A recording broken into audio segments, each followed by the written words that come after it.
Bonjour, je suis Catherine Barlois, coach en bilan de compétences pour Blue Midlife. Après des années comme chef de projet dans la recherche clinique, je suis devenue coach et je vous accompagne pour trouver votre voie professionnelle dès maintenant.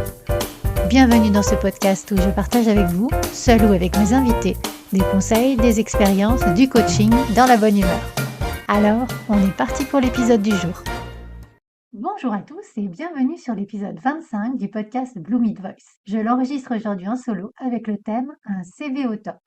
Ce podcast, ainsi que les prochains épisodes que j'enregistrerai en solo, sont dédiés à vous aider à décrocher le poste de vos rêves. Si vous souhaitez en savoir plus sur ma démarche, je vous invite à écouter les intros des épisodes 19 et 21. Dans chaque épisode, je vais résumer les informations essentielles provenant des meilleurs podcasts et ressources en anglais sur la recherche d'emploi, en les rendant plus accessibles tout en ajoutant ma propre expérience. Mais avant de commencer, je voudrais juste faire une brève introduction sur une nouvelle formation courte que je lance en tant que sous-traitante de la société Richesse Humaine. J'ai rejoint Richesse Humaine car c'est une société à mission qui s'est donnée comme mission, comme son nom l'indique, de valoriser les richesses humaines de chacun pour une performance globale et un épanouissement durable. Et donc, je propose une formation sur l'employabilité. L'employabilité, c'est une compétence clé que nous devons tous cultiver. C'est la capacité de nous adapter, de grandir et de nous épanouir dans le monde professionnel en constante évolution. Le développement professionnel continu, c'est notre billet pour l'avenir. Le risque, c'est de rester statique, d'ignorer l'évolution constante et de se sentir vulnérable face aux perturbations du monde professionnel. L'employabilité, c'est notre histoire à tous. Que vous soyez employeur, employé, entrepreneur ou chercheur d'emploi, vous avez un rôle essentiel à jouer pour vous et pour votre équipe. Et donc, cette formation vous permet de mieux vous connaître et de transformer vos difficultés en expériences positives, de revisiter votre parcours pour valoriser les challenges et mettre l'accent sur vos centres d'intérêt et de retrouver et surtout de garder votre motivation pour évoluer professionnellement. Donc voici ma nouvelle offre et vous sentez comme je suis motivée pour vous accompagner. Cerise sur le gâteau, le financement est possible à 100%. Si vous êtes intéressé, contactez-moi sur contact@bluemidlife.fr. Et donc nous sommes partis pour l'épisode du jour avec le thème Un CV au top. Je me base pour cet épisode sur les épisodes 33, 129, 146 et 286 du podcast de Lisa Edwards. Autant vous dire que j'ai mené l'enquête pour vous donner le concentré des points à retenir. Et donc on est parti. Tout d'abord, il faut vous souvenir que le CV est la première étape pour convaincre votre prochain employeur que vous êtes le candidat qu'il lui faut. Donc, il ne faut pas considérer le CV comme un listing de vos postes. Il y a un petit côté marketing à ajouter et il faut le dire, dans ce cas, vous êtes un peu le produit. Oui, j'aime pas trop dire ça, mais il faut quand même se l'avouer. Votre CV vous met en valeur. Et donc, il y a 3 choses que ce document marketing doit faire pour vous. Premièrement, il doit vous différencier de vos concurrents. Deuxièmement, il doit parler de votre empreinte personnelle, votre marque, de vos atouts. Troisièmement, il doit fournir des preuves de vos réalisations tout au long de votre carrière. Même si vous commencez tout juste ou que vous venez de terminer vos études, vous avez toujours des réalisations à mentionner dans votre CV. En fin de compte, il doit inciter le lecteur à vous appeler pour un entretien. Et donc, bien sûr, chaque CV doit être adapté à l'offre à laquelle vous répondez. Décortiquer cette offre, capturer les mots-clés. Alors le but n'est pas de dire voilà, on m'a confié une tâche et je l'ai faite, mais de convaincre que vous êtes plus qu'un exécuteur de tâches. Qu'est-ce qui vous différencie d'une personne qui aura le même parcours? C'est votre histoire, c'est ce que vous avez relevé comme challenge dans tous ces postes. Quand on regarde votre CV, il doit y avoir votre patte, votre propre marque personnelle. Et pour cela, Lisa vous propose de vous poser ces questions. Dans quoi ai-je réussi de manière constante? Qu'est-ce que les autres m'ont constamment demandé de faire? Quel est mon ingrédient secret? Quand on combine tout cela, qu'est-ce qui vous démarque? Qu'est-ce qui vous qualifie de manière unique pour le poste? Faites également attention à l'impact visuel. Alors oui, il y a des logiciels qui filtrent automatiquement les CV. C'est ce qu'on appelle les ATS, Applicant Tracking System. Mais souvent, en parallèle, vous pouvez télécharger une version joliment mise en forme de votre CV pour l'humain qui passera derrière l'outil informatique. Donc, ce CV joliment mis en forme doit donner une forte impression professionnelle qui incitera le lecteur à vous prendre au sérieux en tant que candidat et peut-être à passer un peu plus de temps à examiner votre document.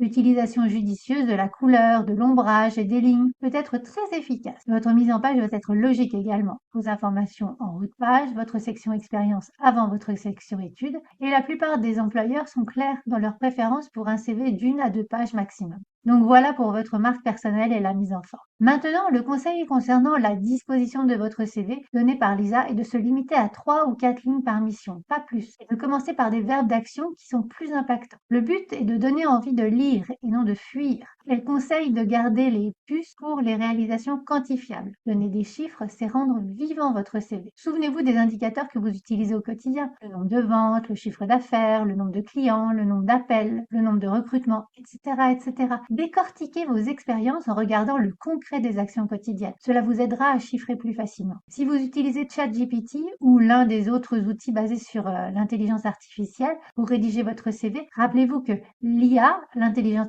artificielle, est un outil et ne fait pas tout, loin de là. Si vous utilisez l'IA pour rédiger votre CV, vous obtiendrez un document générique et non différenciant, ce qui fait de vous qui vous êtes, c'est-à-dire ce qui vous différencie. Ça doit venir de vous. L'IA ne peut pas connaître vos réalisations ou votre marque personnelle. L'IA ne peut pas connaître votre petite recette secrète, la manière dont vous faites ce que vous faites de manière différente et meilleure que d'autres dans votre domaine. L'IA ne peut pas connaître les retours que vous avez régulièrement reçus de vos collègues, de vos managers ou de vos clients. Laissez l'IA vous aider à rédiger vos descriptions de poste. Et encore, vous avez sûrement une job description donnée par votre employeur. Mais ne laissez pas l'IA faire le travail à votre place. Si vous voulez que l'IA vous aide à rédiger, Lisa vous conseille ceci. Rédiger des histoires CAR. Challenge, action, résultat. Puis demandez à ChatGPT, par exemple, de les transformer en puces. Assurez-vous que cela sonne comme vous avez l'habitude d'écrire et que chaque puce commence par un verbe d'action. Supprimez les pronoms personnels et les articles inutiles pour plus d'impact. Et donc pour finir, je vais reprendre les 10 erreurs les plus fréquentes que Lisa constate sans ordre particulier et donner l'astuce pour éviter ces erreurs. La première, donc erreur 1, absence de cible claire pour le job sur le CV. Le CV n'est pas axé sur un poste particulier ou une catégorie de poste spécifique. Donc, il est nécessaire de définir clairement le type de poste que vous recherchez. Erreur 2, absence de marque distinctive sur le CV. Le CV ne met pas en avant les éléments qui différencient le candidat des autres. Il est nécessaire de trouver ce qui vous distingue réellement. Erreur 3, les paragraphes sont longs et denses. Il est nécessaire de condenser les descriptions en 2 ou 3 phrases. Erreur 4, mise en avant des descriptions de poste plutôt que des réalisations. Comme on l'a dit, il est nécessaire de mettre en avant vos réalisations. Erreur 5, surcharge de puces. Lorsque les descriptions de postes sont mises en forme sous la forme de liste à puces, elles sont souvent trop longues, avec de nombreuses puces pour chaque poste. On peut garder juste 3 à 4 puces au maximum par poste qui mettent l'accent sur les réalisations et les faits marquants. Erreur 6, mettre l'historique de carrière complet. Certains CV incluent des emplois vieux de plus de 15 ans. Alors d'après Lisa, vous devriez généralement vous limiter à 15 ans d'expérience professionnelle pour garder votre CV pertinent. Je modère cela parce que si vous avez occupé un poste en relation avec le poste que vous visez il y a plus longtemps, moi je le garderais.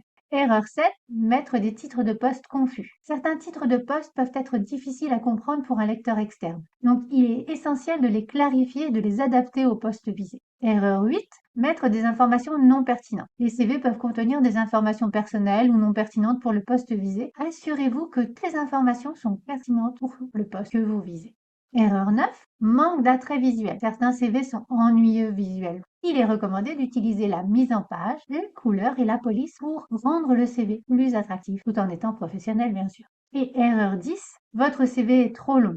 En général, les CV ne doivent pas dépasser 2 pages, sauf bien sûr si vous travaillez dans un domaine académique ou scientifique où un curriculum vitae est nécessaire plutôt qu'un CV standard. Dans ce cas-là, vous mettez vos publications, enfin voilà, c'est important pour vous d'avoir de la visibilité par rapport au travail que vous avez fourni. Mais si vous avez un CV hors domaine académique ou scientifique, 1 à 2 pages maximum. Et voilà, nous avons fait le tour de ce que j'ai cueilli comme information dans les podcasts de Lisa Edwards sur le CV. Cela vous permettra d'avancer en attendant l'épisode spécial numéro 4 que je vous prépare pour janvier et qui sera animé avec Béatrice Roy comme invitée et qui est une passionnée et une experte du sujet. Si d'ici là vous avez des besoins en matière de CV, n'hésitez pas à la contacter. Ces informations se trouvent sur la page Belle Rencontre de mon site et je vous mettrai l'accès dans la retranscription de ce podcast. Ainsi se termine cet épisode de podcast. Je vous ai préparé un workbook pour vous permettre d'approfondir ce sujet et de vérifier que vous avez pensé à tout, plus des idées bonus. Je vous laisse réfléchir à comment appliquer cela dans votre recherche d'emploi et je mets le lien dans la retranscription. Partagez avec moi ce que ce podcast vous a apporté et comment vous avez avancé. Vos commentaires et vos retours sont vraiment importants pour moi.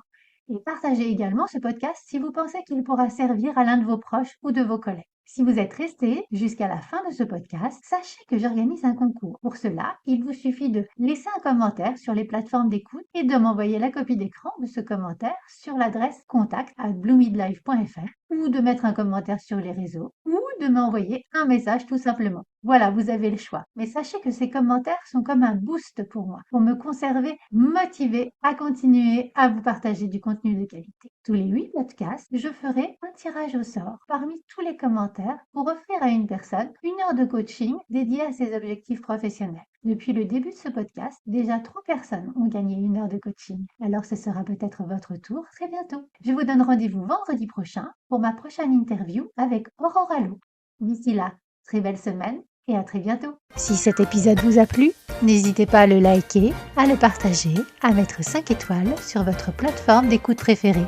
Et je vous souhaite une belle semaine.